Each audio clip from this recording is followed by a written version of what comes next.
السلام علیکم ورحمۃ اللہ وبرکاتہ۔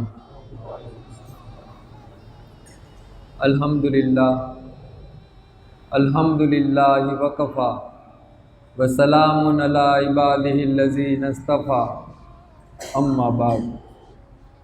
اعوذ باللہ من الشیطان الرجیم، بسم اللہ الرحمن الرحیم۔ قال اللہ تبارک و تعالی فی قرآن المجید، الا ان اولیاء اللہ لا خوف علیہم ولا هم یحزنون۔ صدق اللہ العلی الولی الحی القیوم۔ درود شریف پڑھ لیجئے۔ اللہم صلی علی سیدنا نبینا مولانا محمد وعلی آل سیدنا نبینا مولانا محمد وصحبہ بارک وسلم۔ حضرات، یہ سفر مہینہ چل رہا ہے اور اس سفر مہینے کو بہت بزرگان دین کی نسبت اس مہینے سے ہے، جیسے حضرت بہاؤالدین زکریا ملتانی، ان کے وصال کا دن بھی اسی سفر مہینے میں ہے۔ اسی طرح امام حسن، اسی طرح دو بہت بڑے مجدد، ہندوستان کے دو بہت بڑے مجدد، ان کی نسبت بھی اسی مہینے سے ہے، اور اس کے علاوہ اور بھی بہت سے بزرگان دین کی نسبت بھی اسی مہینے سے ہے۔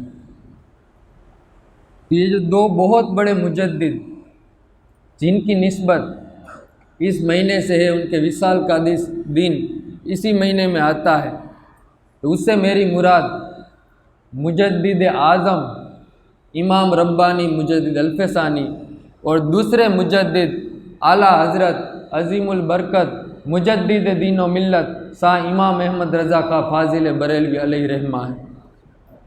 ان دونوں مجددوں کا دن اسی مہینے میں آتا ہے۔ اعلیٰ حضرت کا وصال کا دن 25 صفر اور امام ربانی مجدد الفسانی کا دن 28 صفر۔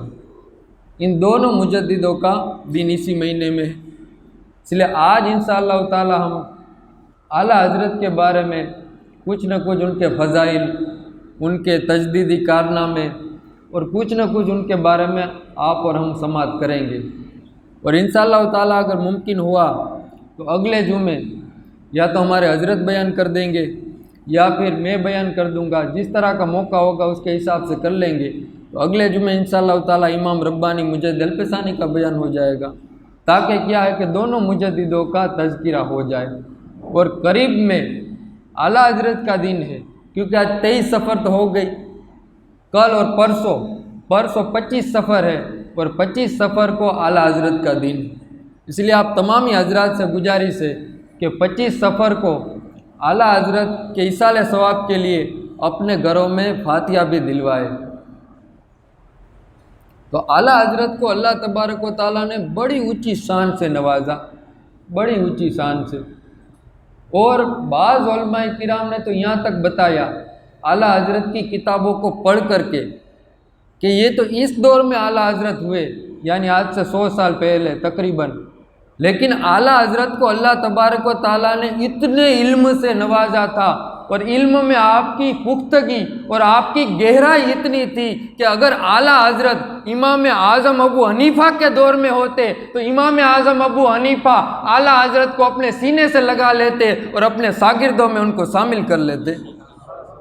اتنا علم اعلیٰ حضرت کو اللہ تبارک و تعالیٰ نے عطا فرمایا تھا، اور بتاتے ہیں کہ جب آپ کی عمر 4 سال 4 مہینے اور 4 دن ہوئی تو آپ کو رسم بسم اللہ کے لیے استاد کے پاس لے جایا گیا، وہاں سے یہ آپ کے علمی کارنامے کی ہر جگہ چرچا ہو گیا، اور اللہ تبارک و تعالیٰ نے آپ کو اتنا علم سے نوازا، اتنا علم سے نوازا کہ جب آپ کی عمر 13 سال 10 مہینے اور 5 دن کی ہوئی، اتنی چھوٹی سی عمر میں اور اتنے چھوٹے عرصے میں اعلیٰ حضرت نے پہلا فتویٰ لکھنا شروع کر دیا۔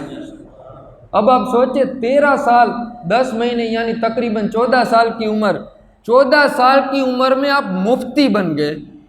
آج ہمارے یہاں 14 سال کے بچوں کو قرآن پاک پڑھنا بھی نہیں آتا، لیکن اعلیٰ حضرت کی آپ بات سوچیں کہ اللہ تبارک و تعالیٰ نے ان کو کیا مہارت عطا فرمائی تھی کہ صرف 14 سال کی عمر میں آپ مفتی بن گئے اور آپ نے پہلا فتویٰ لکھا، صرف 14 سال کی عمر میں.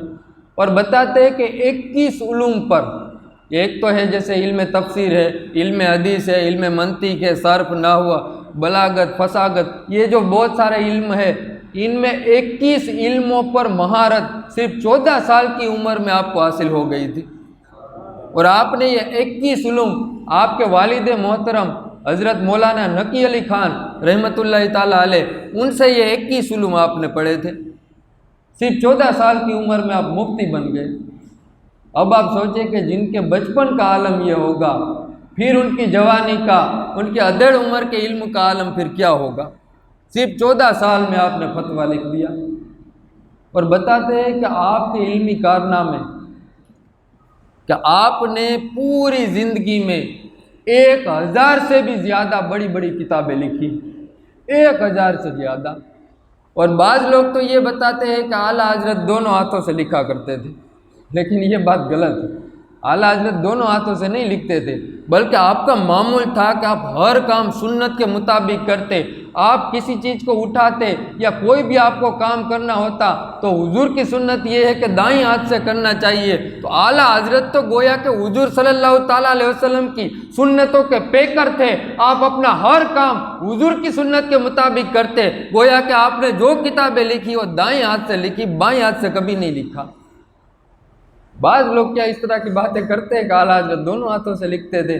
نہیں، انہیں دونوں ہاتھوں سے لکھنے کی کیا ضرورت تھی؟ جب ایک ہاتھ سے اتنا لکھا کہ امام اعظم ابو حنیفہ اپنے شاگردوں میں شامل کر لے، اتنا بڑا کارنامہ جب اعلیٰ حضرت نے ایک ہاتھ سے کر دیا تو پھر دوسرے ہاتھ کی ضرورت ہی کیا ہے؟ کوئی کر کے تو دکھائے. اعلیٰ حضرت کی سب سے بڑی کرامت یہ ہے کہ اعلیٰ حضرت کی جو کتاب ہے فتاوی رضویہ شریف، ان کو اگر کوئی بندہ پڑھ لے تو اسے معلوم پڑ جائے گا کہ اللہ تبارک و تعالیٰ نے اعلیٰ حضرت کو کتنا اونچا مقام عطا فرمایا تھا. آج ہمارے یہاں دکھ کی بات کیا ہے پتہ ہے؟ آپ اگر پرانی کتابیں اٹھائیں نا، آج سے 700 سال پہلے کی، 800 سال پہلے کی، تو کسی بزرگ کے بارے میں، ان کے سوانح حیات کے بارے میں، ان کی زندگی کے بارے میں، تو وہ لکھنے والے بھی کیا ایک صوفی تھے، لکھنے والے بھی عالم دین تھے، لکھنے والے بھی مفتی تھے. جو بزرگوں کی شان میں تصوف پر، طریقت پر اور اس طرح کی کتابوں بزرگوں کے بارے میں لکھتے، وہ بھی خود صوفی تھے، وہ بھی خود محدث تھے، وہ بھی خود عالم تھے، مفتی تھے. اس لیے انہوں نے بہت احتیاط سے کام لیا. لیکن آج کل کچھ کتابیں ایسی مارکیٹ میں آ گئی ہیں کہ جو لکھنے والے کیا ہے کہ عام سے بندے ہوتے ہیں، ان کے پاس اتنا زیادہ علم نہیں ہوتا، اس لیے وہ طرح طرح کی باتیں بزرگوں کی طرف منسوب کر دیتے ہیں اور اس کو کیا کہ بہت بڑی کرامت کے طور پر وہ لکھتے ہیں. جیسے مثال کے طور پر کسی بزرگ کے بارے میں کتابوں میں آپ پڑھیں گے، یہ آ جائے گا کہ کوئی گدھا مر رہا تھا، بزرگ نے ہاتھ پھیر دیا، گدھا زندہ ہو گیا، واپس صحیح سلامت ہو گیا.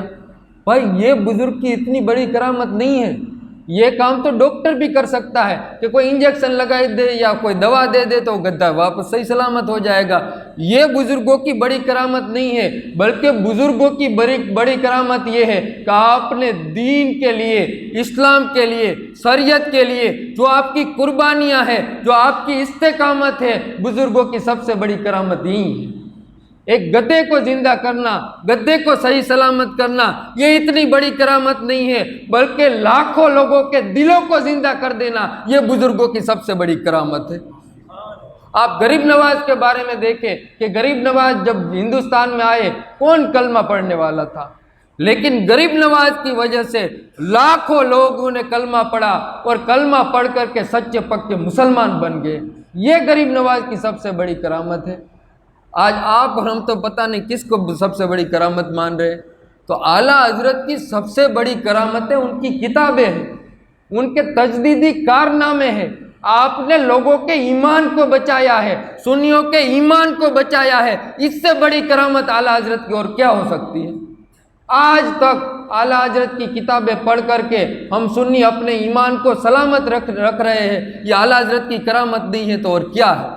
اس سے بڑی کرامت اور کیا ہو سکتی ہے؟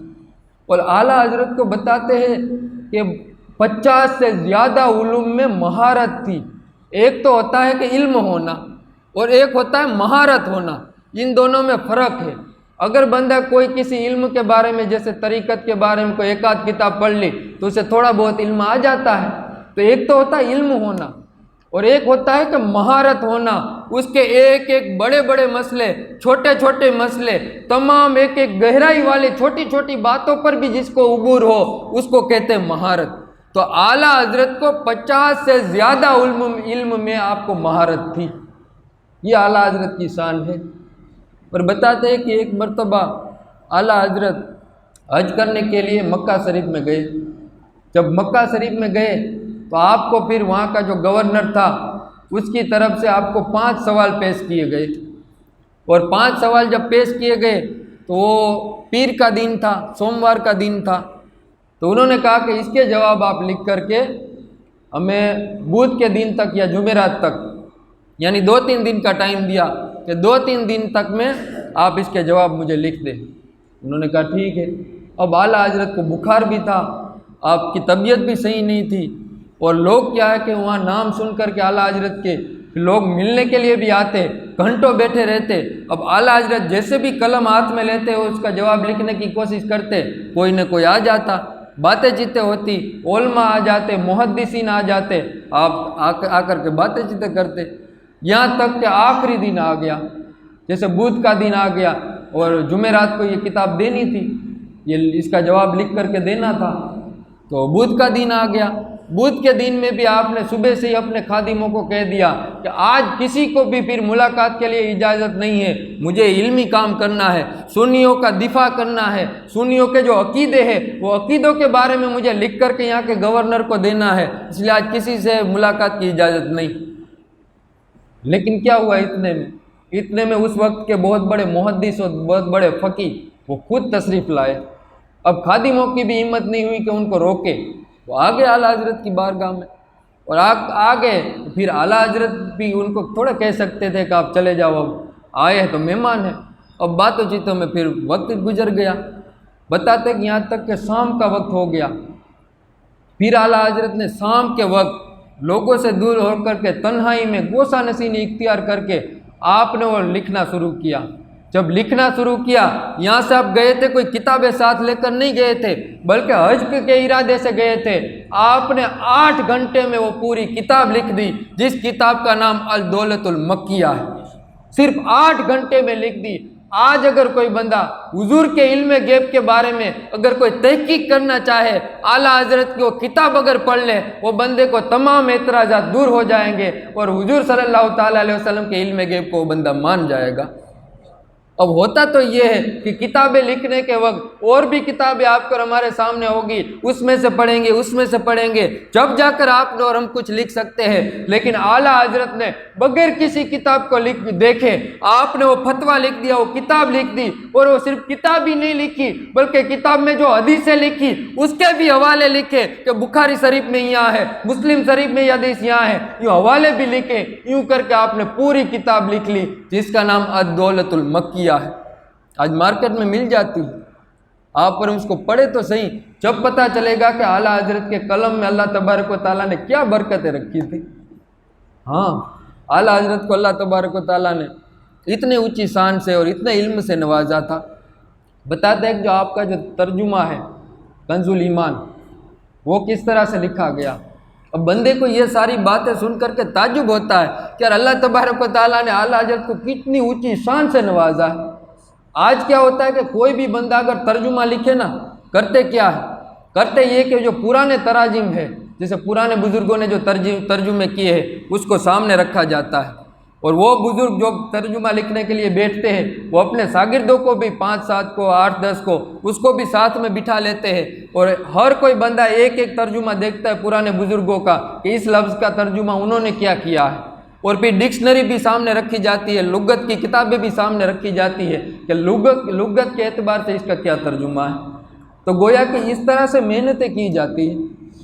لیکن اعلیٰ حضرت سے حضرت صدر السریہ مفتی امجد علی اعظمی انہوں نے کہا کہ حضرت آپ قرآن پاک کا ترجمہ لکھیں، کیونکہ آج جو تراجم ہے آج کے دور کے حساب سے اس میں بہت سی غلطیاں پائی جاتی ہے، اس لیے آپ سے گزارش ہے کہ آپ کچھ ترجمہ لکھیں۔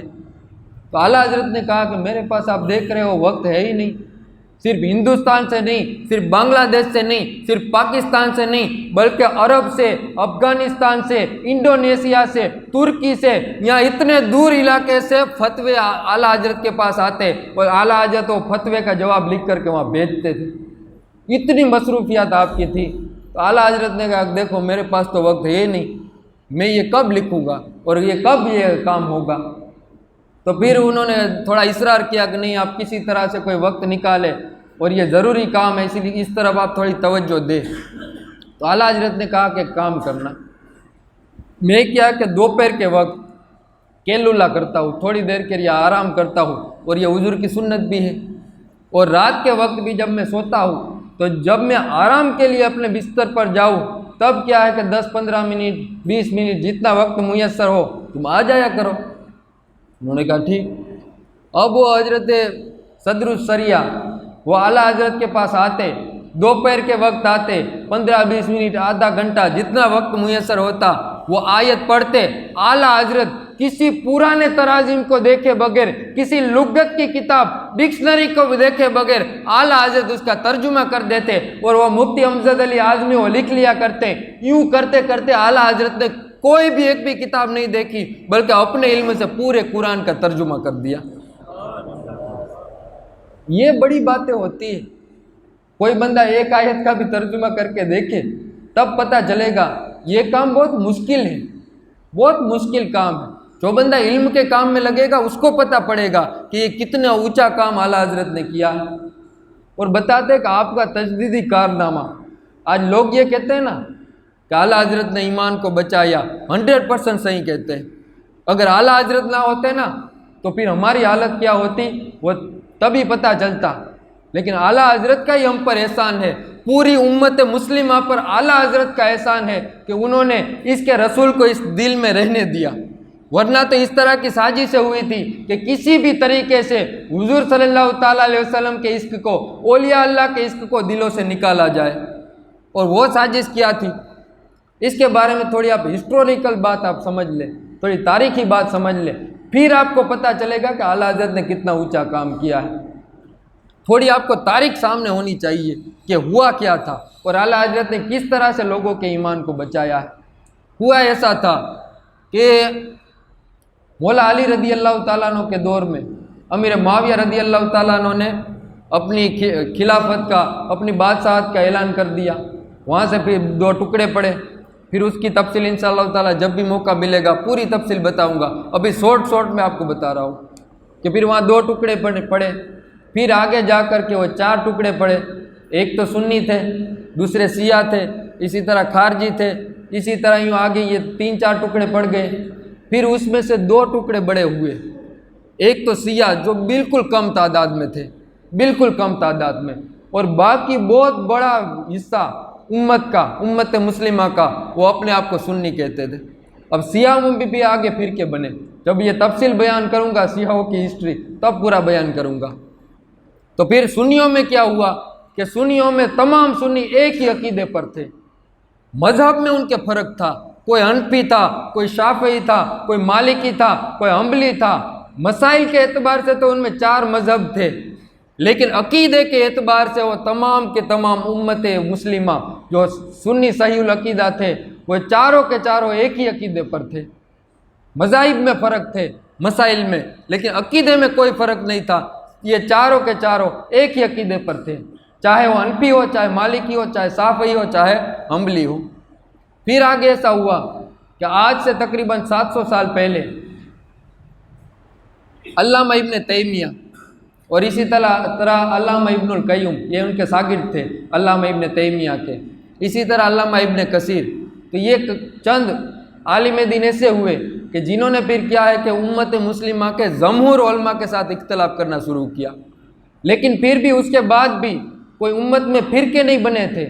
سنیوں میں کوئی فرقہ نہیں بنا تھا، پھر بھی پورے امت مسلمہ میں سنیوں کا ہی بڑا طبقہ تھا، اس میں کوئی اندر فرقے نہیں بنے تھے. پھر آج سے تقریباً 250 سال پہلے، تقریباً 250 سال پہلے عرب میں، حجاز میں، نجد میں ایک آدمی پیدا ہوا جس کا نام تھا محمد ابن عبد الوہاب نجدی، جس کا نام تھا محمد. اور اس کے والد کا نام تھا عبد الوہاب، محمد ابن عبد الوہاب نجدی۔ آج سے تقریباً 250 سال پہلے وہ نجد میں پیدا ہوا، حرم میں۔ اس نے کیا ہے کو بڑا شدید اس طرح کا امت مسلمہ کے ساتھ اس نے اختلاف کیا، اور ایسے برے برے عقیدے اس نے بیان کیے، اور اس نے آگے کتاب بھی لکھی جس کتاب کا نام رکھا اس نے کتاب التوحید۔ اور اس کتاب میں بہت سے ایسے جملے اس نے لکھے کہ جو انبیاء کرام کی شان کے خلاف تھے، جو اولیاء کرام کی شان کے خلاف تھے۔ اتنے سخت جملے اس نے انبیاء کرام کے خلاف اس نے لکھے، یہاں تک اس نے لکھ دیا کہ حضور صلی اللہ تعالیٰ علیہ وسلم معاذ اللہ استغفر اللہ مر کر کے مٹی میں مل گئے، اور یہ جو حضور صلی اللہ تعالیٰ علیہ وسلم کا روضہ اقدس ہے اس میں قبر میں کچھ نہیں ہو، مر کر مٹی میں مل گئے، معاذ اللہ استغفر اللہ، یہاں تک لکھا۔ اور آگے یہ بات بھی لکھی اس نے کہ اگر کوئی بندہ حضور صلی اللہ تعالیٰ علیہ وسلم کی زیارت کی نیت سے اپنے گھر سے نکلے تو اس نے حرام کام کیا، استغفر اللہ۔ حضور کی زیارت بھی کرنے کے لیے گھر سے نہیں نکل سکتے، اگر کوئی نکلا تو اس نے حرام کام کیا۔ یہاں تک کہ آگے پھر اس نے لکھا کہ اگر کوئی بندہ حضور کی زیارت کے، حضور کے روزے کی زیارت کی نیت سے اپنے گھر سے نکلے گا وہ قصر نماز بھی نہیں پڑھے گا، کیونکہ اس نے تو حرام کام کے لیے گھر سے نکلا، استغفر اللہ۔ یہاں تک کہ حضور صلی اللہ تعالیٰ علیہ وسلم کی شفاعت کا بھی انکار کر دیا کہ کل قیامت کے دن حضور شفاعت کرائیں گے، اس کا بھی انکار کر دیا۔ یہاں تک کہ حضور صلی اللہ تعالیٰ علیہ وسلم کے وسیلے کا بھی انکار کر دیا۔ یہاں تک اس نے لکھا کہ انبیاء کرام کا مقام اللہ کی بارگاہ میں ایک چمار کے برابر ہے، اس سے آگے کوئی اس کا مقام نہیں ہے، استغفر اللہ۔ یہاں تک اس نے لکھا، اور صرف اپنے ساتھیوں کے علاوہ جو اس کے ماننے والے تھے، اس کے علاوہ امت کے بڑے طبقے کو، یوں سمجھے کہ پوری امت مسلمہ کو اس نے کافر اور مشرک کہنا شروع کر دیا۔ یہ محمد ابن عبد الوہاب نجدی تقریباً 250 سال پہلے عرب میں ایک آدمی پیدا ہوا، اور پھر اس کا ایک چیلا تھا، اس کا ایک شاگرد تھا، اس کا ایک پیروکار تھا جس کا نام تھا سعود۔ اس وقت یہ سعودی عربیہ نہیں تھا، اس کا نام صرف عرب تھا۔ پھر آگے جو اس کا چیلا تھا اس نے پھر کیا ہے کہ تلوار کے زور پر اپنے عقیدے کو لوگوں پر مسلط کرنا شروع کر دیا۔ پھر اس میں 2 ٹکڑے پڑے اور ان کا معاہدہ ہوا کہ یہ جو حکومت ہے یہ حکومت آل سعود یعنی سعود کی اولاد آل سعود سنبھالے گی، اور یہ جو دین کا کام ہے، یہ تبلیغ کا کام ہے، یہ جو مولویوں والا کام ہے، یہ کام آل شیخ سنبھالے گی۔ اب جو عبد الوہاب نجدی کے جو پیروکار تھے اس میں جو ملا تھے، مولوی تھے، اس کا نام پڑا آل شیخ، اور جو یہ حکومت کرنے والے بادشاہ اور حکمران تھے اس کا بھی نام پڑا آل سعود۔ تو آج تک ان دونوں کا معاہدہ ہے کہ جو حکومت جو لوگ کر رہے ہیں یہ آل سعود ہے، اور جو آج وہاں ملا اور مولوی ہے جو وہابیت کو پروموٹ کر رہے ہیں، وہابیت کو پھیلا رہے ہیں، یہ آل شیخ ہے۔ پھر ان لوگوں نے کیا کیا، آل شیخ اور آل سعود ان دونوں نے مل کر مکہ اور مدینہ پر حملہ کیا، نجد کے علاقے پر، حرم پر، مکہ اور مدینہ پر حملہ کیا۔ اور اس وقت وہاں مکہ مدینہ میں ترکوں کی حکومت تھی، عثمانی ترک، جو خلافت عثمانیہ تھی ہماری پورے امت مسلمہ کی جو بہت بڑی حکومت خلافت ایک چل رہی تھی، اس وقت وہاں ترکوں کی حکومت تھی مکہ اور مدینہ میں۔ اب ترکی مسلکن تو وہ سنی تھے، حضور صلی اللہ تعالیٰ علیہ وسلم کا ادب و احترام ان کے سینوں میں بھرا ہوا تھا۔ اب جب یہ آل شیخ اور آل سعود انہوں نے تلوار لے کر کے مکہ اور مدینہ پر قبضہ کرنا شروع کیا تو ترکوں نے پیچھے ہٹ گئے، وہ ترکی انہوں نے یہ سوچا کہ ہم اگر یہاں خون بہائیں گے تو پھر مکہ اور مدینہ کے ادب کے خلاف ہوگا، اس لیے وہ تو سنی تھے، مکہ اور مدینہ کا ادب کرنے والے تھے، حضور کی مبارک دھرتی کا ادب کرنے والے تھے، اس لیے ترکوں نے وہ جگہ چھوڑ دی۔ اور بتاتے ہیں کہ جب وہ آل شیخ اور آل سعود یہ وہابی موومنٹ جب وہاں چلی ہے، وہاں یہ برطانیہ نے یعنی آج کا انگلینڈ، اس وقت پوری دنیا میں بہت سے علاقے پر انگلینڈ کی حکومت تھی، یہاں تک کہ ہندوستان میں بھی انگلینڈ کی حکومت تھی، یہ گوروں کی حکومت تھی۔ ہندوستان بھی آزاد نہیں تھا، ہندوستان کے لوگوں کو بھی ان گوروں نے غلام بنایا ہوا تھا، آپ کو ہمیں پتہ ہے۔ اور اس طرح بہت ساری جگہ پر یہ برطانیہ کی حکومت تھی، انگلینڈ کی حکومت تھی۔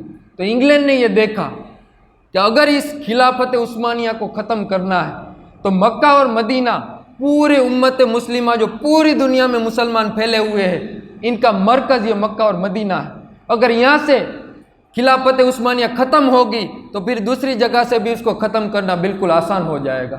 اسی لیے برطانیہ نے ان وہابیوں کا سپورٹ کیا